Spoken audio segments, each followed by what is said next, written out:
Ya, selamat pagi Bapak Ibu Saudara. Bertemu lagi dengan saya, Yohanes RE. Di kesempatan yang berbahagia pagi hari ini, saya berharap dan berdoa kiranya kita semua selalu sehat, tetap semangat, dan senantiasa bersyukur kepada Tuhan Yang Maha Kuasa, oleh karena Dia senantiasa menolong kita dalam segala keberadaan hidup kita, ya, dalam aktivitas, dalam kegiatan kita. Kita percaya bahwa oleh pertolongan Tuhan Yang Maha Kuasa, kita akan mengalami banyak hal-hal yang indah, hal-hal yang luar biasa dalam kehidupan kita semua, Bapak Ibu Saudara, ya. Dan saya berharap juga di kesempatan yang indah pagi hari ini, kita semua tetap semangat, ya, tetap sehat, dan selalu bersyukur dan bersyukur untuk semua kasih, kekuatan, kesehatan, keluarga, ya, pekerjaan, usaha yang senantiasa yang mulai berjalan dengan lancar setelah masa pandemik yang begitu luar biasa menghantam kehidupan kita, Bapak Ibu Saudara. Tapi kita bersyukur bahwa dalam pertolongan Tuhan Yang Maha Kuasa, kita bisa lewati semuanya itu dengan baik. Walaupun tidak mudah, bukan berarti tidak gampang, bukan berarti tidak bisa. Ya, kita harus move on, harus bangkit, melakukan kembali, merajut kembali hal-hal yang mungkin selama ini karena pandemi tidak bisa dilakukan dengan leluasa. Tetapi di kesempatan ini, ya, mari kita bangkit, ya. Dan Bapak Ibu Saudara, pada kesempatan yang berbahagia ini, pertama-tama saya menyapa dulu Bapak Ibu yang sudah bergabung dalam live saya pada pagi hari ini. Selamat pagi, salam sehat, salam sejahtera, sukses selalu untuk kita semua. Dan bagi saudara-saudara saya yang beragama Muslim yang sedang menjalankan ibadah puasa, selamat menjalankan ibadah puasa. Semoga ibadah puasanya berjalan dengan lancar dan membawa manfaat yang luar biasa bagi kehidupan saudara-saudara, bahkan membawa kebahagiaan tersendiri bagi Bapak Ibu Saudara yang menjalankan puasanya sampai tuntas sehingga kembali ke fitrinya, ya. Selamat menjalankan ibadah puasa bagi saudara-saudara saya yang beragama Muslim. Kiranya Allah Subhanahu wa Ta'ala memberikan kekuatan, memberikan pertolongan dalam menjalani masa-masa puasa selama 1 bulan ini. Dan baik Bapak Ibu Saudara, topik yang saya akan share buat kita semua pada kesempatan ini ialah tentang tips kesehatan, ya, tips hidup sehat, ya, tips hidup sehat.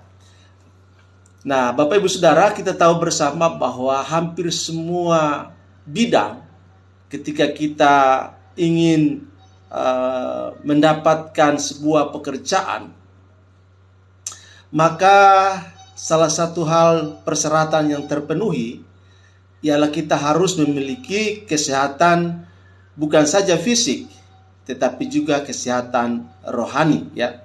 Sehat jasmani dan juga sehat rohani. Itu yang sering menjadi salah satu persyaratan yang sangat penting. Ada orang yang sehat secara fisik, ya, secara jasmani, tetapi ia mengalami gangguan dalam kesehatan rohaninya. Ya, ini juga menjadi persoalan Bapak Ibu Saudara. Ada juga orang yang sehat rohaninya tapi fisiknya tidak sehat. Nah, ini juga tidak akan maksimal.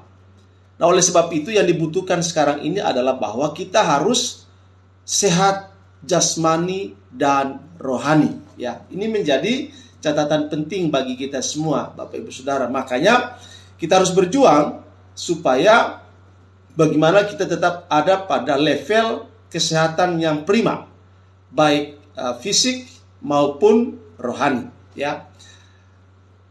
Pekerjaan apapun membutuhkan kekuatan fisik, tetapi juga membutuhkan kesehatan rohani. Apapun bidang yang kita geluti, apapun pekerjaan yang kita ambil untuk kita tekuni, maka kesehatan jasmani dan kesehatan rohani menjadi persyaratan paling penting, dan itu harus bisa kita pastikan, karena kita tidak akan maksimal, kita tidak akan optimal, ya, kita tidak akan efisien, efektif pada saat kita melakukan aktivitas kita. Dan tentunya perusahaan, kantor pun akan sulit memakai orang-orang yang memiliki kesehatan yang tidak prima, ya, karena itu akan mengganggu produktivitas organisasi, perusahaan atau kantor dalam upaya mencapai visi dan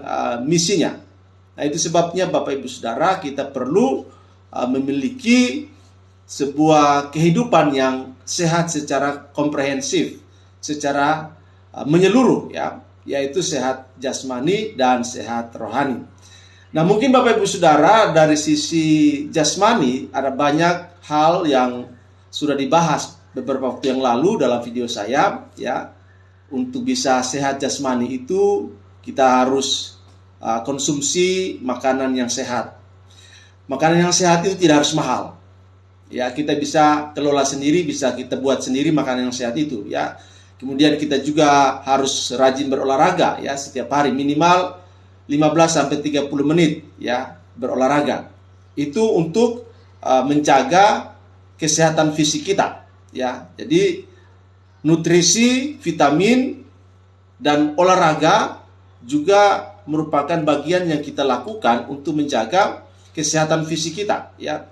Kemudian istirahat yang cukup, ya, istirahat yang cukup juga membantu kita untuk tetap fresh, ya, tetap fit, fisik kita tetap terjaga, ya.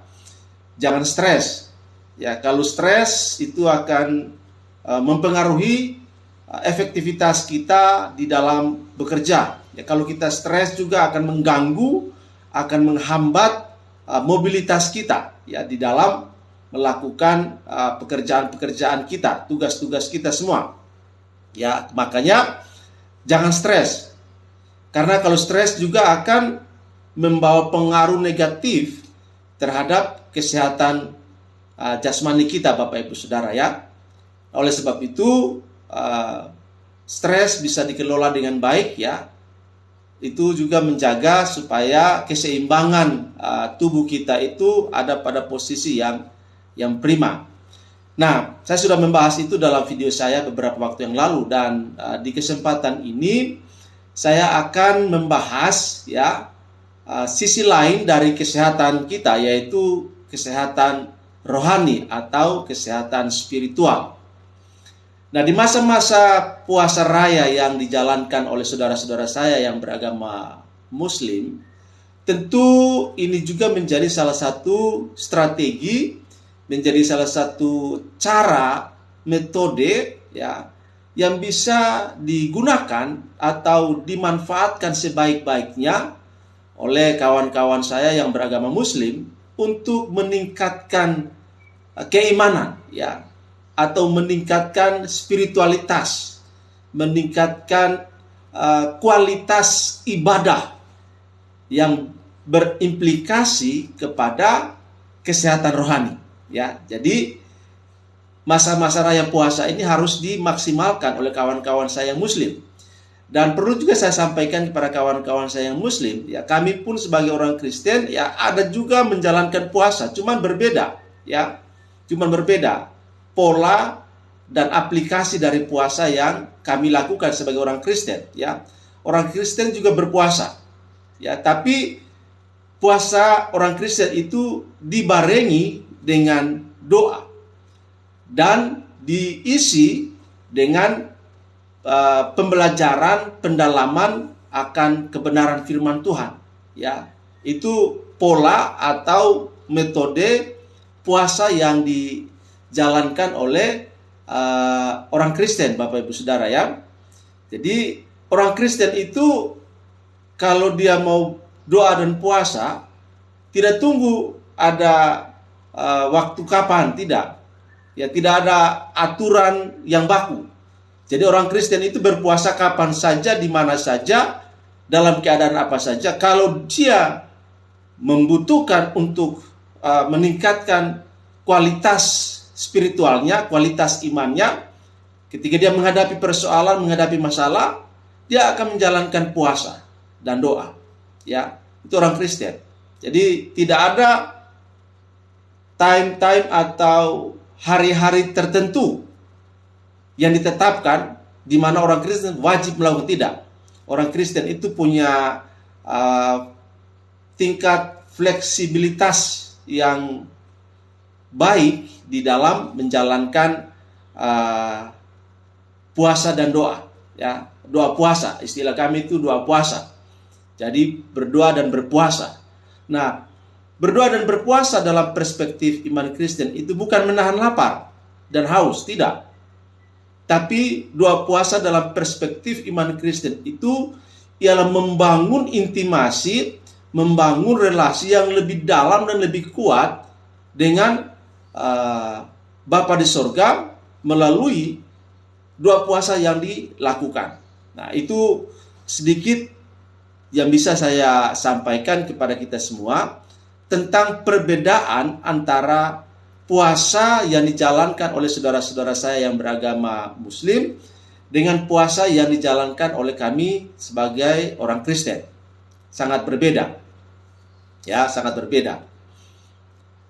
Oleh karena itu, kami berpuasa dan berdoa sebagai satu kebutuhan, ya, bukan sebagai suatu waktu yang sudah diatur atau ditentukan, tidak, bukan sebagai sebuah aturan agama, ya, bukan.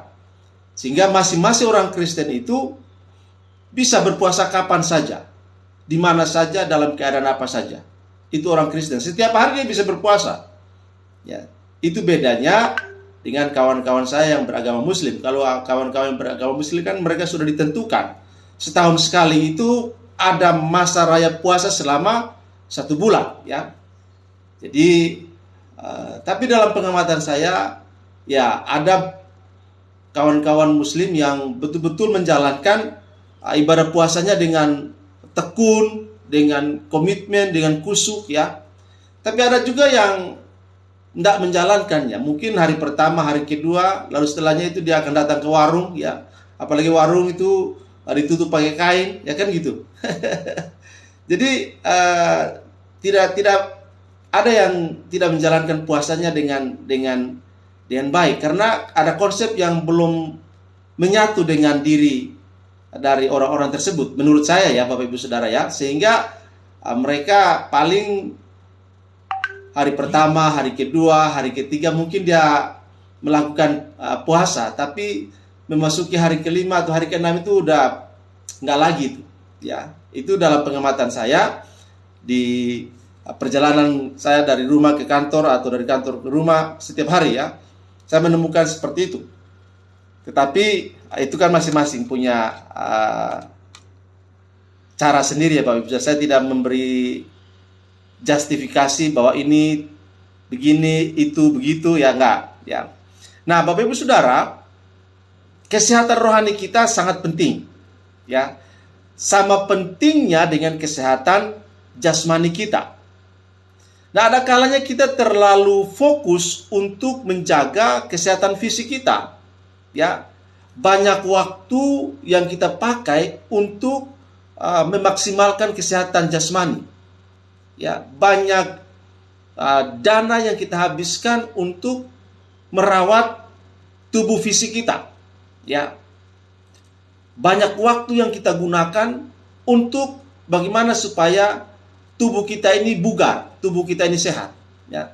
Tetapi untuk kesehatan spiritual atau kesehatan rohani, kesehatan fisik, kesehatan psikologi kita, seringkali kita abai, ya, atau kurang menaruh perhatian, ya, kurang menaruh perhatian terhadap kesehatan spiritual kita, kesehatan rohani kita, ya.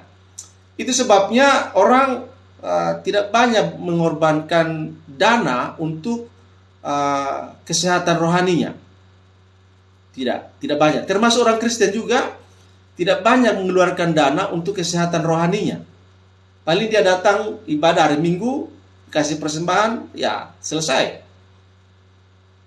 Ya. Demikian juga dengan kawan-kawan yang beragama lain, ya. Sangat sedikit waktu yang dipakai untuk kesehatan rohani. Biayanya pun sangat sedikit, ya, sangat sedikit. Tetapi untuk kesehatan fisik besar sekali, ya, besar sekali. Nah, ini satu pola yang menurut saya tidak bagus di dalam upaya kita mendapatkan kesehatan yang komprehensif bagi kehidupan kita. Tidak seimbang, ya. Perlakuan kita dalam menjalankan kehidupan ini tidak seimbang, ya. Lebih besar porsi yang kita pakai untuk kesehatan tubuh kita, kesehatan raga kita, kesehatan jasmani kita. Sedangkan untuk kesehatan spiritual, kesehatan rohani kita sangat minim perawatannya kita lakukan. Ya paling-paling kalau kita melakukan perawatan rohani itu kalau kita mengalami masalah. Ya, mengalami masalah sehingga misalnya dokter vonis dengan sakit yang kronis misalnya. Nah, maka orang akan lebih banyak waktu untuk berdoa. Lebih banyak waktu untuk membaca kitab suci. Lebih banyak waktu untuk beribadah ketika dia mengalami kesulitan, ketika dia mengalami masalah. Dalam waktu-waktu persoalan itulah orang baru memikirkan tentang hubungannya, intimasinya dengan Tuhan, dan bagaimana kerinduan dia dengan kitab sucinya pada saat dia mengalami problem, mengalami masalah yang pelik, yang kompleks. Tetapi dalam kondisi yang normal, orang cenderung untuk tidak peduli atau kurang memperhatikan kesehatan rohaninya. Ini menjadi persoalan Bapak Ibu Saudara, ya.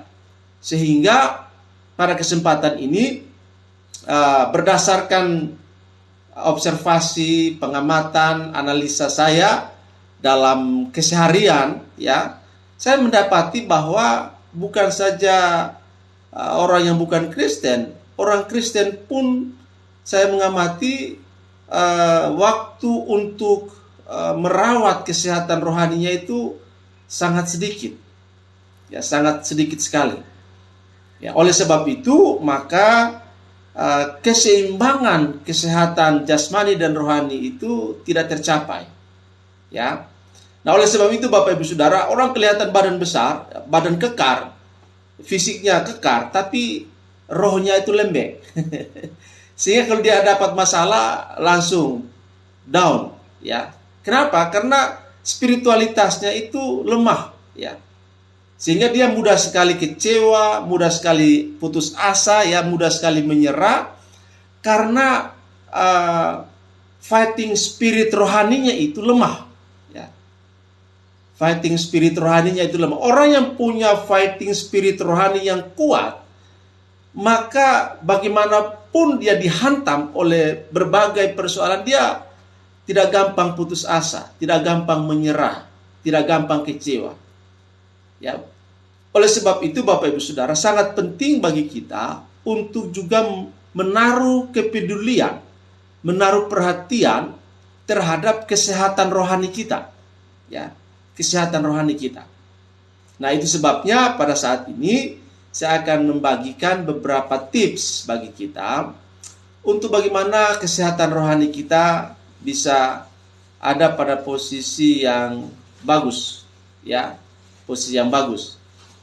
Ini menjadi catatan penting bagi kita semua, ya Bapak Ibu Saudara, supaya kita mendapatkan suatu kehidupan yang betul-betul ideal, ya, yang betul-betul ideal, baik fisik, jasmani maupun rohani, ya.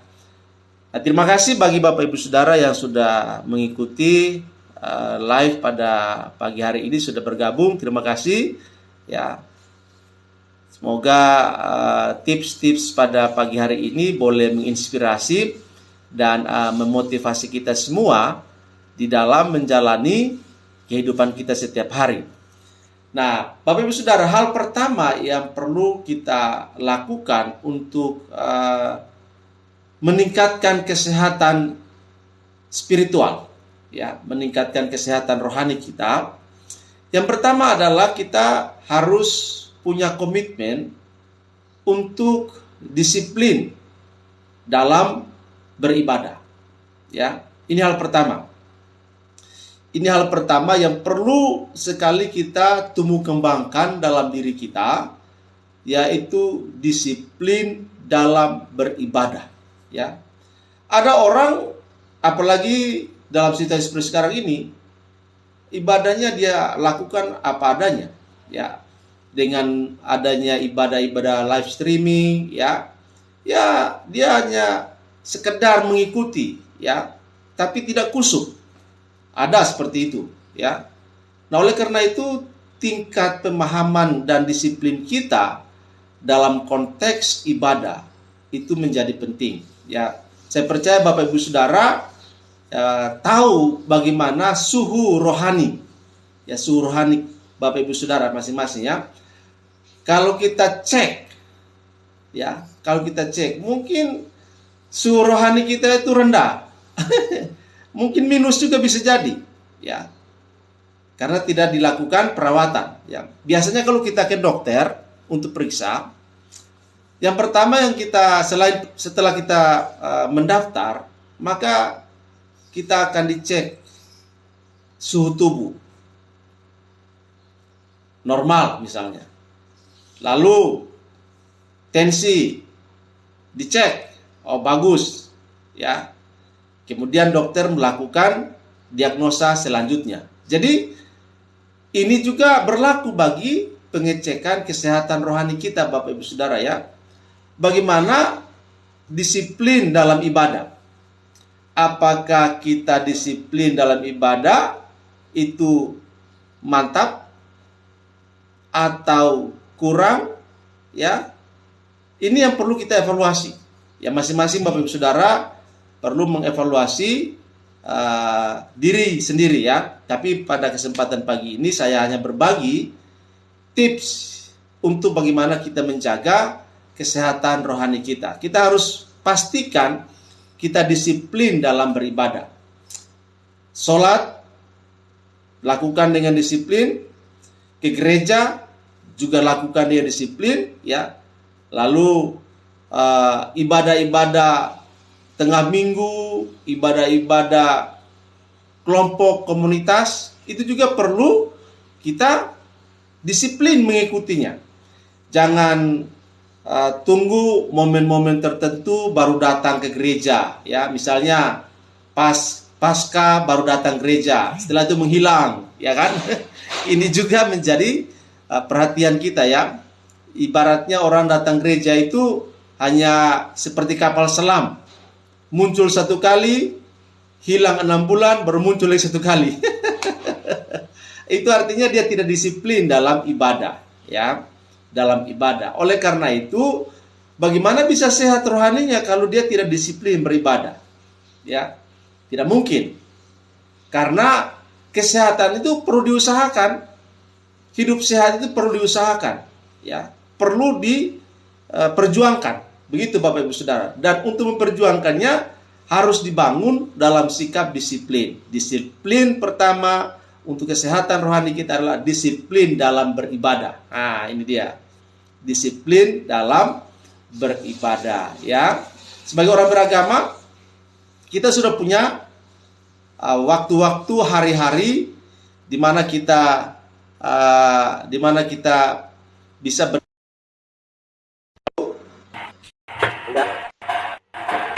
bahwa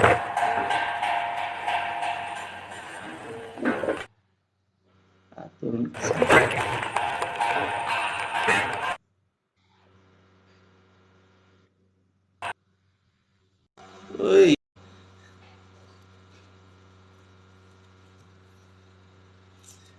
Ya, baik Bapak Ibu, maaf tadi agak sedikit terganggu, ya. Nah, oleh karena itu disiplin dalam beribadah itu menjadi sangat penting bagi kita.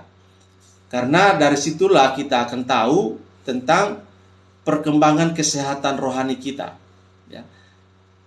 Orang Kristen ada juga yang tidak disiplin beribadah. Dia tunggu momen-momen tertentu, ya, hari-hari tertentu di dalam dia beribadah. Misalnya nanti kan Jumat Agung nih, tanggal 7, pasti rame itu, penuh gereja. Ya, penuh gereja. Hari Jumat Agung. Yang tidak pernah gereja muncul semua. Kemudian Paskah, hari Minggu, kebangkitan Yesus, ya, peringatan kebangkitan Yesus itu pasti rame. Itu sudah menjadi semacam tradisi bagi orang Kristen, ya. Nah, setelah itu mulai berkurang, menurun, akhirnya paling yang datang yang itu aja, yang disiplin saja. Setelah itu nggak ada lagi yang lain. Nanti pas Desember, acara Natal, mulai bermunculan lagi, ramai lagi gereja, penuh gereja, ya. Pokoknya acara Natal sampai tahun baru, ya, itu pasti ramai orang ke gereja. Jadi gereja musiman. Orang beribadah itu musiman, ya. Orang-orang seperti itu saya pikir tidak disiplin dia secara rohani di dalam ibadah. Nah, makanya saya bisa pastikan kesehatan rohaninya itu, suhu rohaninya itu tidak bagus, ya, tidak stabil.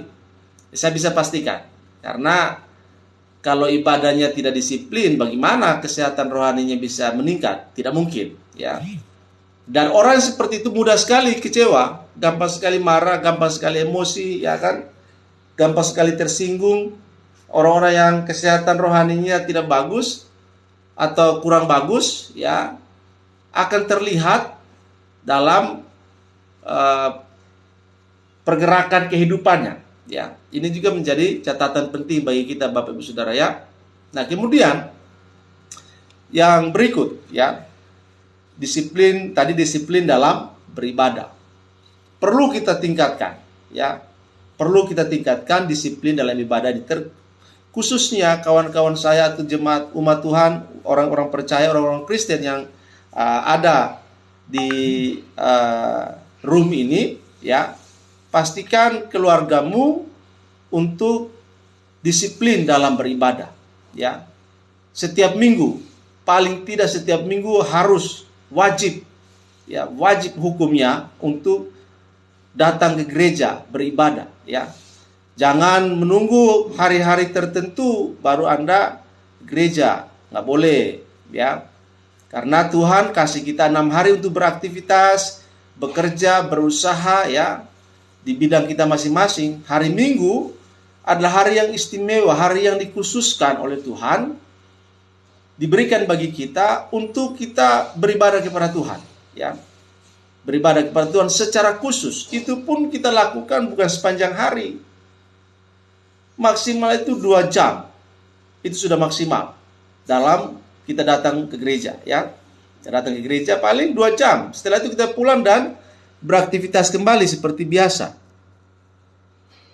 Nah, waktu-waktu seperti ini perlu kita disiplin, Bapak Ibu Saudara, ya. Saya mendorong orang-orang Kristen yang ada di room ini, ya, di akun saya ini, follower saya yang Kristen, ya. Ayo, jangan kendor, jangan kasih kendor semangat ibadahnya, ya. Jangan tunggu hari-hari tertentu, misalnya Jumat Agung, Paskah, Anda rajin, ada semangat ibadah. Setelah itu hilang. Nanti Desember muncul lagi sampai Januari, bertahan sampai Februari, Maret hilang lagi. Nah, itu tidak bisa Anda bertumbuh dengan baik secara rohani, ya. Pemahaman Anda, pengenalan Anda kepada Tuhan pun sangat kurang, ya, kalau pola ibadahnya seperti itu, ya. Khusus bagi saudara-saudara saya yang beragama Kristen, ya. Terima kasih juga untuk Bapak Ibu Saudara yang sudah memberikan love-nya, ya, love-nya. Terima kasih, ya.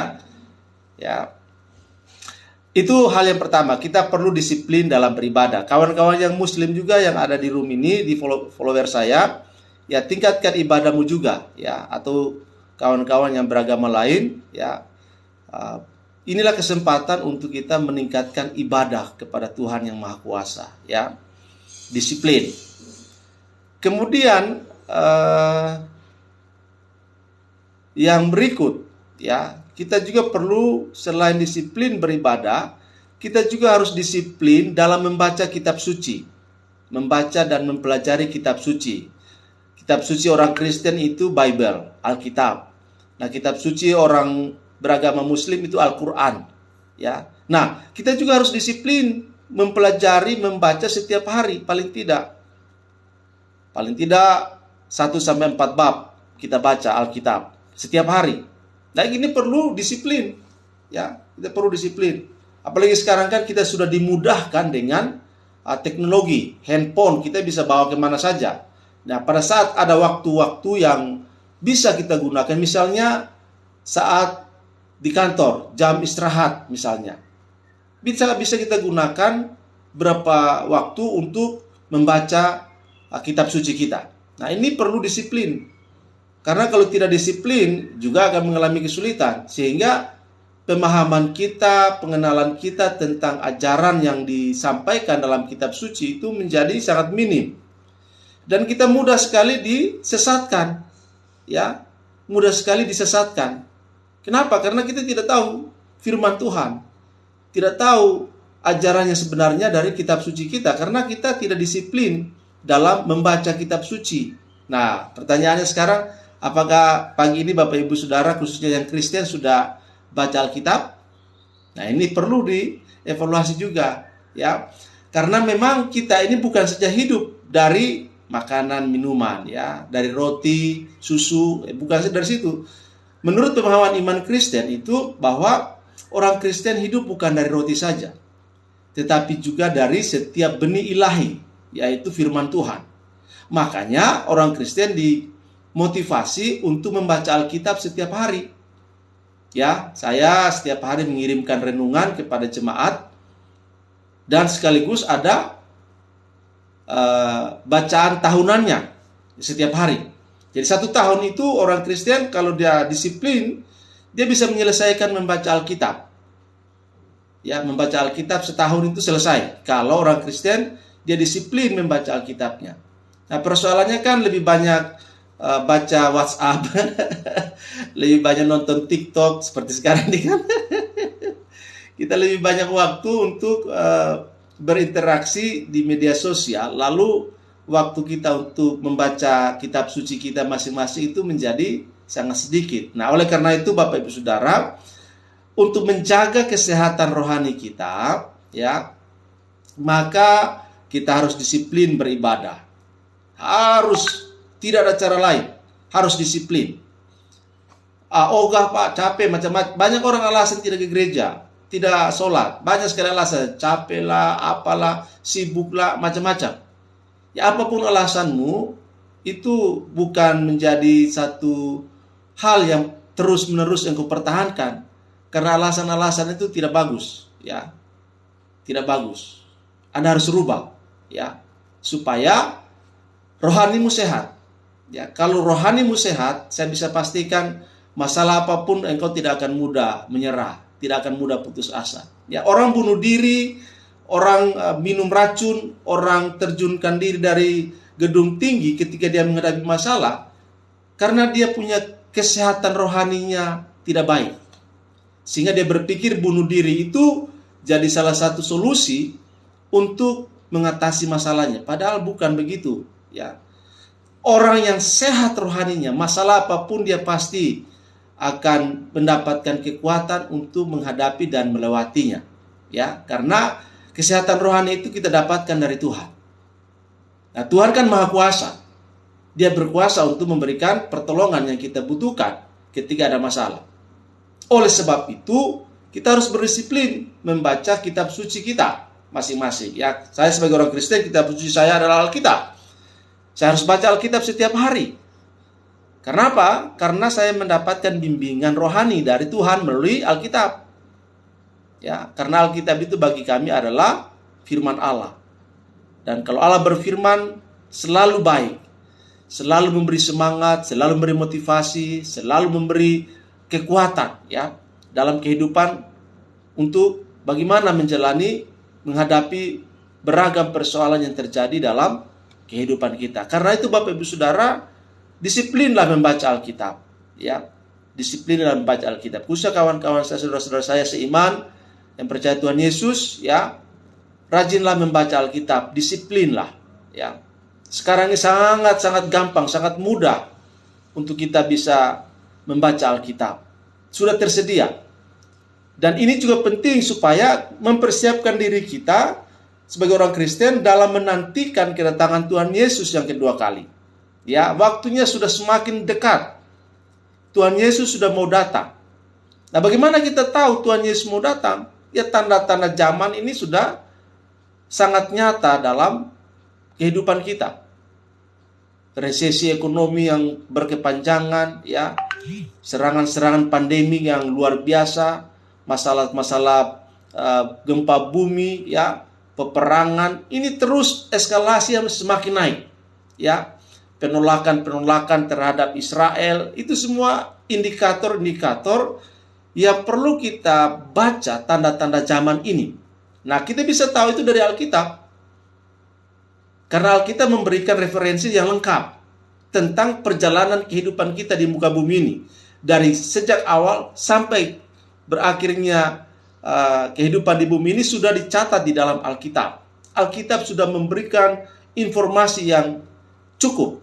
Tinggal kita yang harus menggalinya, mencari tahunya, membacanya, sehingga fase-fase ini bisa kita jalani dengan baik. Nah, oleh karena itu, bagaimana Anda bisa paham tentang rencana Tuhan kalau tidak baca Alkitab? Nah, ini menjadi masalah. Kalau kau rajin dengar di YouTube, banyak sekali pengajaran-pengajaran yang menyesatkan. Ya, dari YouTuber Kristen itu banyak yang menyesatkan, yang tidak sesuai, ya. Hamba-hamba Tuhan berkhotbah banyak yang menyimpang dari kebenaran firman Tuhan. Kedengarannya bagus, tapi sebenarnya tidak begitu. Ya kan? Saya tidak mau menyebutlah nama-nama orang-orang atau pendeta-pendeta yang menyampaikan pengajaran-pengajaran di media online, ya. Banyak. Nah, oleh sebab itu kita sebagai jemaat, ya, harus baca Alkitab dengan disiplin. Karena Alkitab sumber yang paling otentik, paling lengkap tentang perjalanan kehidupan kita di muka bumi ini, ya. Oleh sebab itu, bagi saudara-saudara saya yang seiman dengan saya, yang percaya Tuhan Yesus dan kitab sucinya adalah Alkitab, Bible, bacalah, cintailah Bible itu. Bagi saya, Alkitab itu adalah surat cintanya Tuhan. Ya, surat cintanya Tuhan, isi hatinya Tuhan, janji hatinya Tuhan. Buat saya, ketika saya membaca Alkitab, ibarat surat cintanya Tuhan, isi hatinya Tuhan yang saya baca, apa maunya Tuhan ada dalam Alkitab. Jadi saya bisa mengerti, oh ternyata maunya Tuhan begini. Misalnya, saling mengasihi. Nah, itu maunya Tuhan, tuh kita saling mengasihi. Bukan saling melukai, saling menyakiti, bukan. Nah, inilah yang perlu kita perhatikan Bapak Ibu Saudara. Nah, itu hal yang kedua. Disiplin yang kedua di dalam kita membangun kesehatan spiritual kita. Ya. Kemudian disiplin yang ketiga yang juga perlu kita kembangkan, ya. Selain disiplin beribadah, disiplin membaca kitab suci, maka yang ketiga adalah disiplin dalam berdoa. Nah, ini dia. Orang Kristen, ya, setiap hari dia berdoa. Bangun pagi dia berdoa, pas makan dia berdoa, mau tidur dia berdoa 3 kali. Tapi sebenarnya bukan begitu pola, ya, pola doa yang diajarkan oleh Alkitab bagi kita, ya. Nah, doa adalah nafas rohani orang percaya, orang Kristen, ya. Doa adalah nafas rohani orang Kristen. Jadi kalau orang Kristen tidak berdoa, maka rohaninya mati. Sama dengan dia tidak bernafas. Kalau dia tidak berdoa secara rohani, ya. Kalau dia tidak berdoa, maka dia dikatakan mati. Kenapa mati? Ya, karena nggak berdoa. Nggak ada nafas rohaninya. Nah, oleh sebab itu, pemahaman secara umum bahwa doa adalah nafas hidup rohani orang Kristen menjadi tagline, ya, yang perlu kita tumbuh kembangkan dalam diri kita, Bapak Ibu Saudara. Doa itu sangat gampang sebenarnya, tetapi kita tidak melakukannya dengan benar, ya. Ada kalanya kita berdoa seadanya. Nah, ini juga menjadi catatan penting bagi kita, ya. Ada ikut doa tapi tidak khusyuk, ya. Sekedar saja. Itu juga menjadi catatan evaluasi bagi kita semua, khususnya kawan-kawan jemaat-jemaat umat Tuhan, orang-orang Kristen, ya. Coba evaluasi bagaimana doamu. Ya, bagaimana doamu secara pribadi, ya. Bagaimana intimasimu dengan Tuhan, ya. Kalau Alkitab itu kan firman Tuhan, suaranya Tuhan. Tuhan bicara kepada kita melalui Alkitab, ya. Tuhan bicara secara pribadi kepada kita melalui Alkitab. Dan kita bicara kepada Tuhan melalui apa? Melalui doa.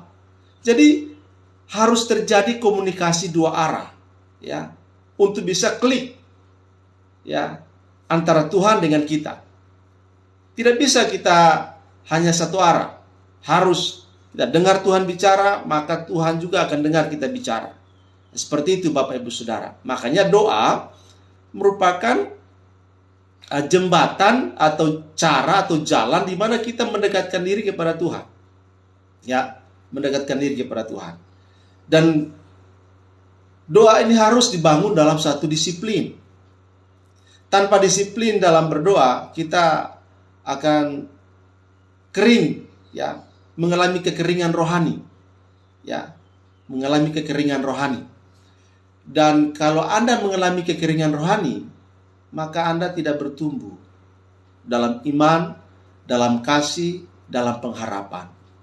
Itu sebabnya doa menjadi salah satu hal yang sangat-sangat diinginkan oleh Tuhan. Kalau kita baca Alkitab, baik Perjanjian Lama maupun Perjanjian Baru, kita menemukan semua tokoh-tokoh sentral dalam Alkitab. Abraham, Ishak, Yakub, Daud, dan tokoh-tokoh yang lainnya, nabi-nabi yang lainnya, seluruh keberadaan hidup mereka itu diwarnai oleh doa. Ya, mereka berdoa dan berdoa, ya. Sehingga mereka punya kekuatan rohani yang luar biasa. Nah, oleh sebab itu Bapak Ibu Saudara, pastikan Anda punya disiplin dalam berdoa. Itu untuk orang Kristen, ya. Kemudian dalam Perjanjian Baru kita juga menemukan teladan yang sangat sempurna dalam berdoa, itu adalah Tuhan Yesus. Bahkan ketika dia akan menghadapi penyaliban, dia punya waktu khusus di taman doa Getsemani. Ya, dia ajak 3 orang, ya, muridnya untuk bersama-sama dengan dia, yaitu Petrus, Yohanes, dan Yakobus, masuk ke taman Getsemani untuk berdoa. Sebelum prosesi jalan salib itu dijalani oleh Tuhan Yesus mengambil waktu untuk berdoa, ya.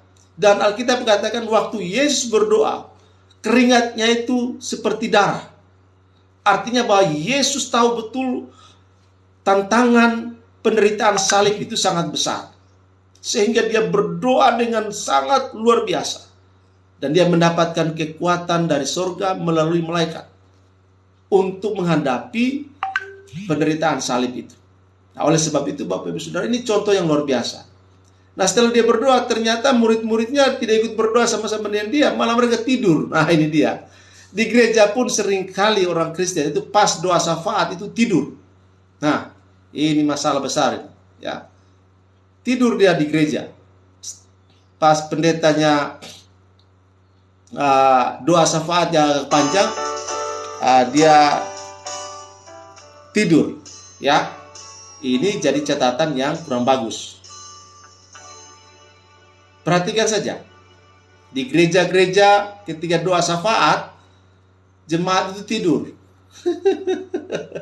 Dia tidak ikut berdoa bersama dengan pendetanya.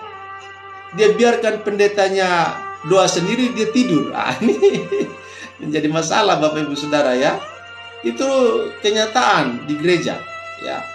Nah, makanya jemaat-jemaat yang seperti itu, dia tidak punya fighting spirit, disiplin rohani yang bagus, ya. Oleh karena itu, bagi Bapak Ibu Saudara yang dengar live saya pada pagi ini, pas ada di gereja Anda tidur, makanya bertobat. Harus bertobat, ya. Tidak bisa tidak. Harus bertobat.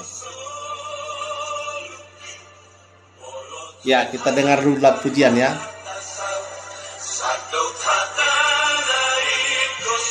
Ini bahasa Batak.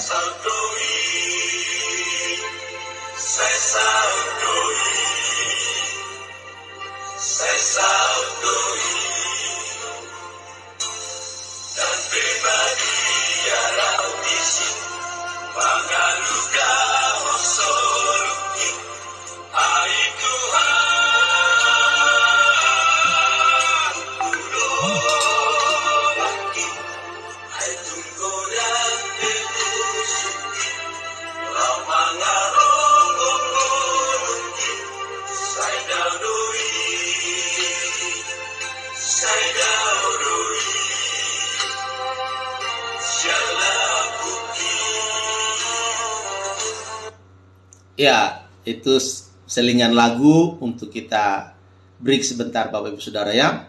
Nah, disiplin dalam berdoa. Ini sangat penting. Karena pada saat kita berdoa, Alkitab katakan bahwa doa orang benar, bila dengan yakin didoakan, sangat besar manfaatnya, sangat besar kuasanya, sangat besar berkatnya, sangat besar keuntungan ketika kita berdoa, ya. Jadi nggak ada doa yang sia-sia. Semua doa yang dilakukan dengan ketulusan, ya, dengan cinta kasih kepada Tuhan, maka tidak ada doa yang sia-sia. Semua doa yang kita naikkan kepada Tuhan dengan hati yang tulus, ya, hati yang sungguh-sungguh mencintai Tuhan, mengasihi Tuhan, maka Tuhan akan memperhitungkan semuanya itu, ya, dan sangat besar manfaatnya bagi kehidupan kita. Karena itu Bapak Ibu Saudara, jangan pernah berhenti berdoa. Mungkin saat ini engkau mengalami pergumulan, sudah lama engkau berdoa, tapi nggak ada tanda-tanda jawaban. Tetap terus berdoa, jangan berhenti berdoa, ya. Sebab ketika engkau berhenti berdoa, padahal tinggal satu langkah lagi Tuhan mau jawab, nggak bisa terjadi. Panjang lagi prosesnya. Karena itu tetaplah berdoa, kata Paulus, ya. Artinya terus menerus berdoa, ya. Jangan sampai gara-gara doa nggak dijawab-jawab lalu stop berdoa. Tidak boleh, ya. Harus tetap semangat untuk berdoa, ya. Harus terus semangat berdoa. Nah, oleh karena itu Bapak Ibu Saudara, ini 3 disiplin yang perlu kita kembangkan dalam upaya menjaga kesehatan rohani kita, ya. Pertama tadi saya sudah jelaskan, kita harus disiplin dalam beribadah. Kalau tidak, kesehatan rohani kita menjadi lemah. Kemudian kita juga harus disiplin dalam membaca kitab suci, ya, Alkitab. Orang Kristen punya kitab suci adalah Alkitab. Harus disiplin membaca Alkitab. Kemudian yang ketiga, ya, kita juga harus disiplin dalam berdoa, ya, dalam berdoa. Karena Tuhan Yesus itu sangat disiplin dalam berdoa dan juga berpuasa. Tuhan Yesus itu berpuasa 40 hari, ya, 40 malam. Kalau kawan-kawan muslim kan 30 hari. Tuhan Yesus itu berdoa dan berpuasa 40 hari. Ya. Kalau Musa juga berpuasa berdoa, ya. Dan tokoh-tokoh Alkitab lainnya juga berdoa dan berpuasa. Bapak-bapak gereja, Martin Luther dan tokoh-tokoh reformasi lainnya juga disiplin dalam berdoa, ya. Makanya gereja sampai hari ini tetap eksis di tengah-tengah berbagai persoalan yang dihadapi. Itu salah satunya karena disiplin dalam berdoa, ya. Makanya Bapak Ibu Saudara, jangan lalai atau jangan abai terhadap doa-doa kita, ya. Mari kita berdisiplin dalam menjalankan kehidupan kita secara rohani supaya kita sehat jasmani dan juga sehat rohani, karena rata-rata kita menginginkan kehidupan yang seimbang, ya. Kehidupan yang seimbang. Nah, kalau kehidupan kita tidak seimbang, hanya kita utamakan kesehatan fisik, jasmani, sementara rohani kita abai, kita lalai untuk merawatnya, maka tidak terjadi hidup yang seimbang itu, kesehatan yang seimbang itu.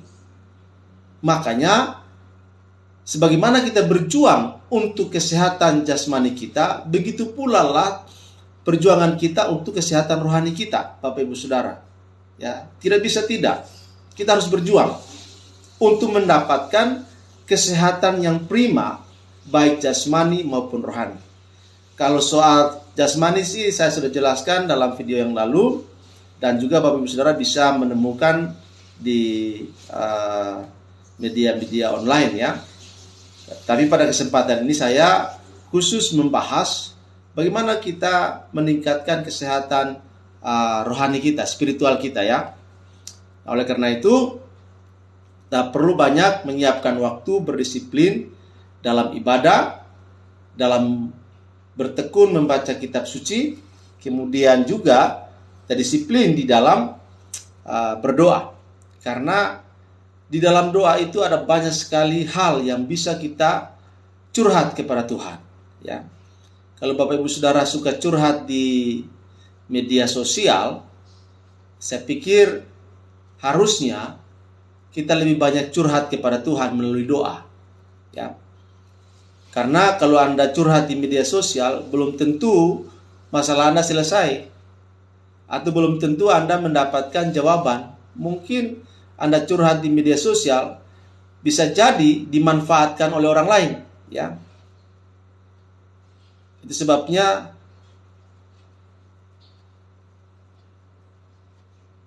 ya salam Nang.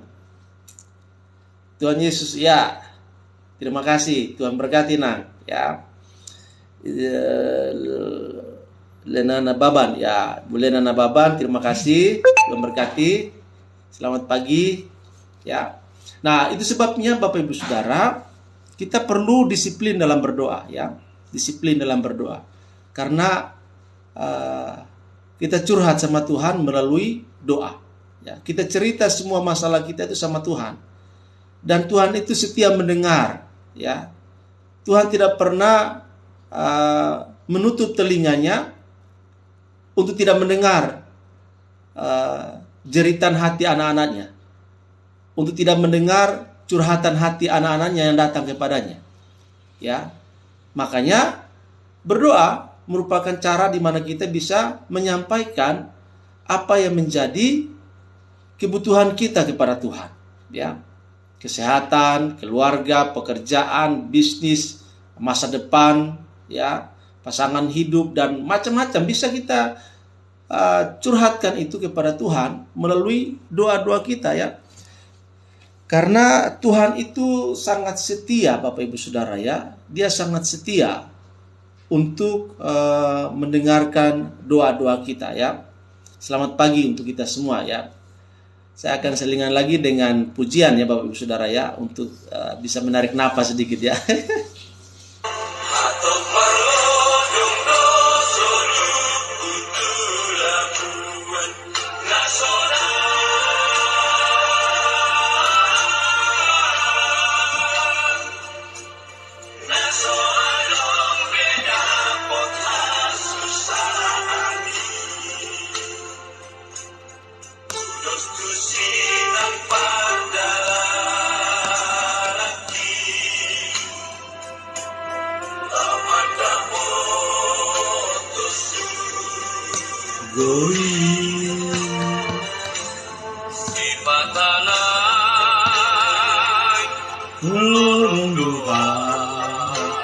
Ya, kita sama-sama mendengarkan pujian dalam bahasa Batak ya.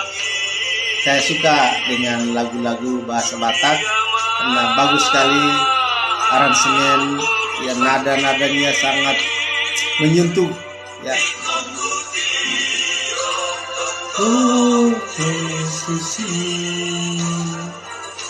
Ya, instrumen Nona Baba bisa mendengarkan lagu bahasa Batak ini ya, sangat bagus sekali. Amin, amin.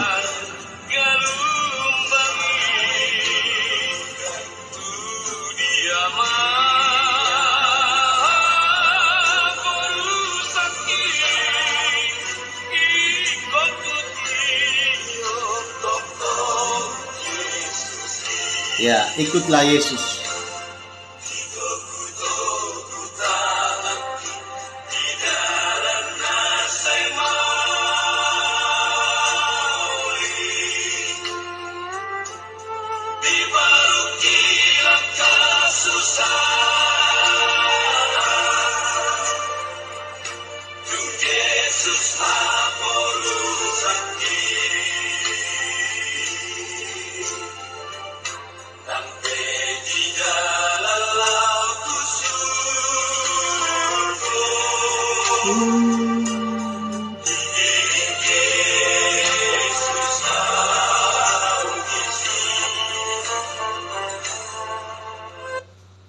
Ya, itu sangat bagus sekali, mengikuti Yesus sampai kita ke sorga yang mulia. Ya, baik Bapak Ibu Saudara, sekali lagi terima kasih yang baru bergabung. Ya, terima kasih untuk komentar-komentar yang diberikan.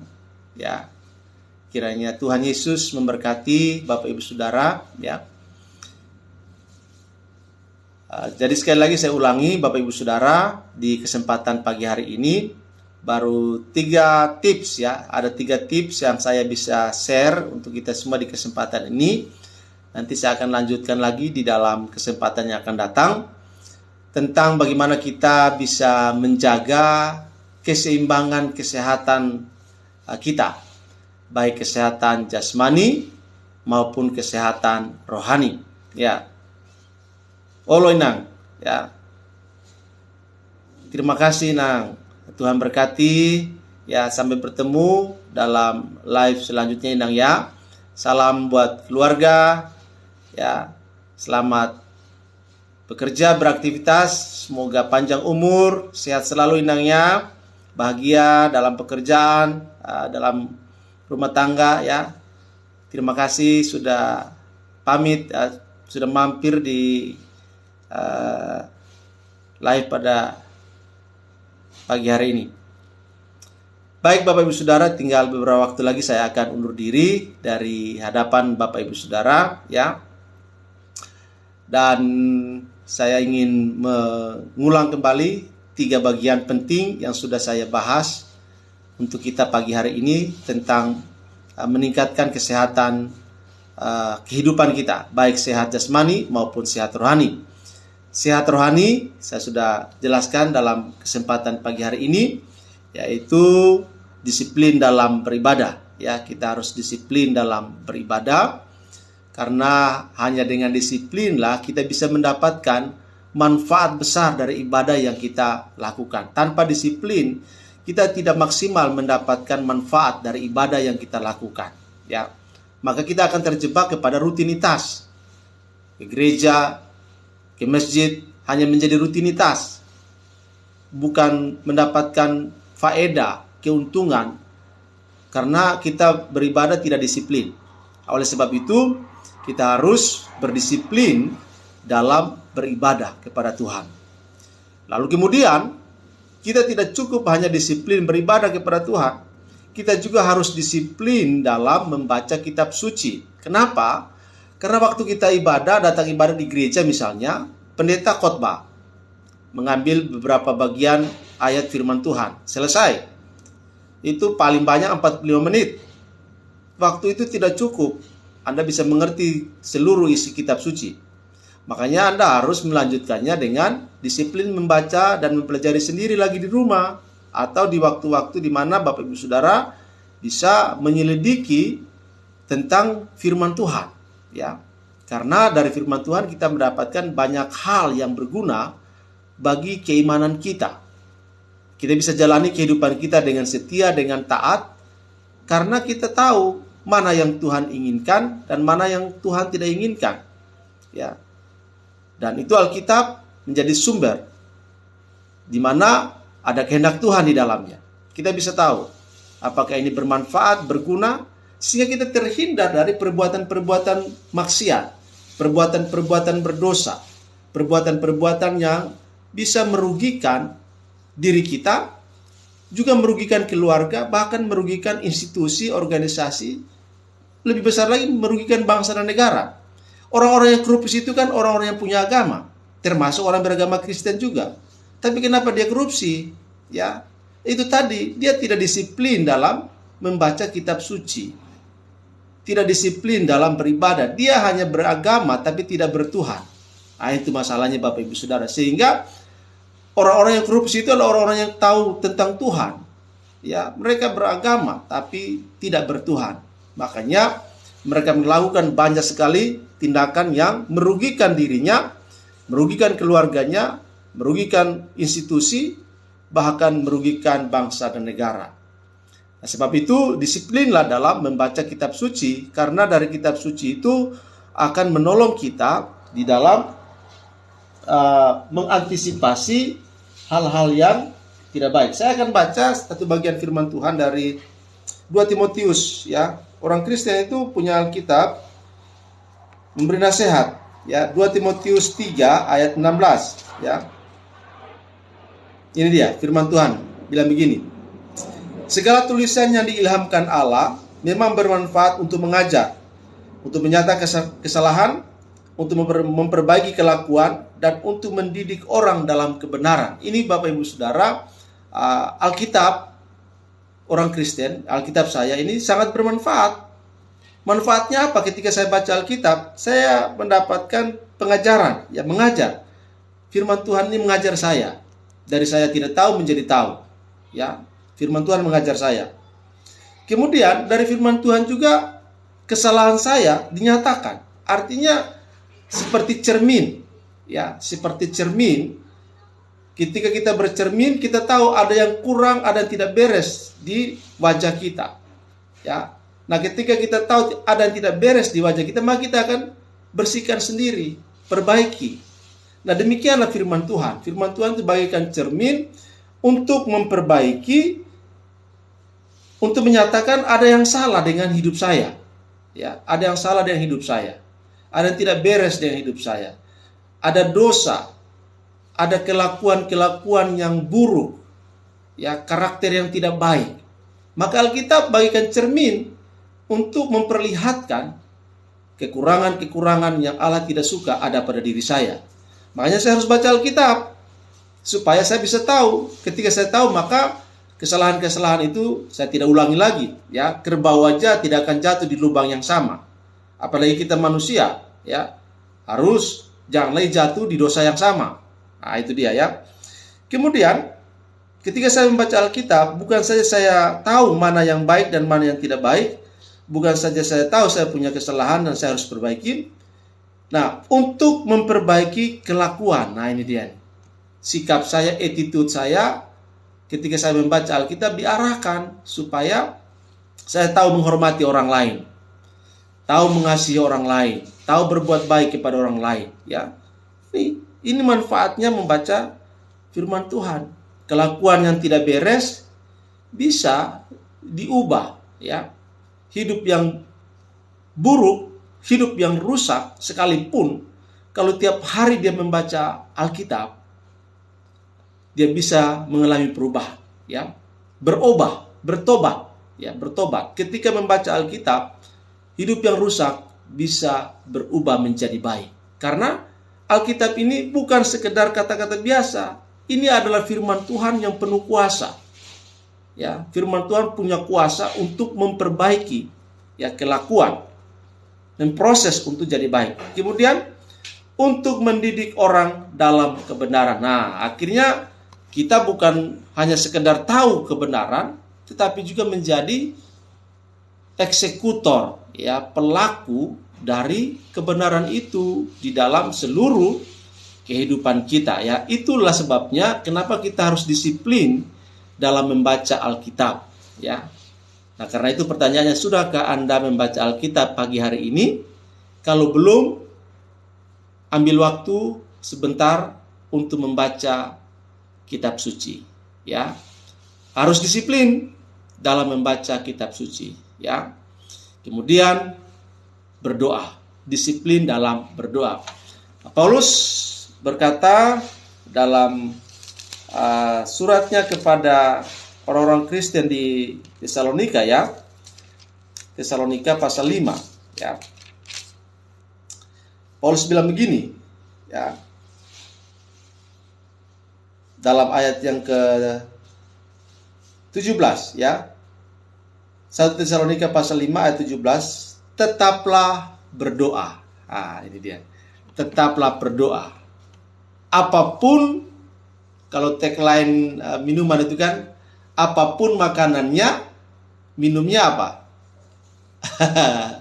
Ya, minumnya testosteron katanya kan gitu. Itu jadi apapun situasi kita, apapun keadaan kita, tetaplah berdoa ya. Apapun situasi, apapun kondisi, bagaimanapun keadaan kita, senang, susah, sehat, sakit, untung, rugi, apapun itu, tetaplah berdoa.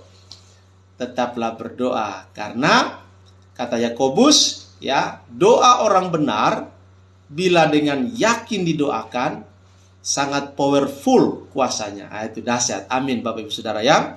Jadi itulah 3 tips kesehatan rohani yang bisa saya bagikan pada kesempatan ini untuk kita semua. Semoga bermanfaat ya, dan memberi inspirasi serta motivasi bagi kita semua. Disiplinlah dalam beribadah, disiplin dalam membaca kitab suci, dan disiplin dalam berdoa. Sampai bertemu dalam tips selanjutnya Bapak Ibu Saudara ya. Sekali lagi sebelum saya undur diri, saya berharap kalau materi ini bermanfaat bagi Bapak Ibu Saudara, mohon dijempolkan ya, love-nya ya, love-nya, dan juga bisa di-share bagi orang lain supaya orang lain juga bisa mendapatkan manfaat dari penjelasan yang saya sampaikan di kesempatan yang berbahagia pagi hari ini. Selamat melanjutkan aktivitas Bapak Ibu Saudara ya. Sampai bertemu dalam live saya berikutnya. Salam sehat, salam sukses selalu untuk kita semua. Doa saya kiranya damai sejahtera dari Bapa Surgawi, kasih dan anugerah dari Tuhan Yesus Kristus, sukacita yang melimpah dari Roh Kudus kiranya menjadi bagian kita semua dari sekarang sampai selama-lamanya. Amin. Salam. Tuhan Yesus memberkati kita semua.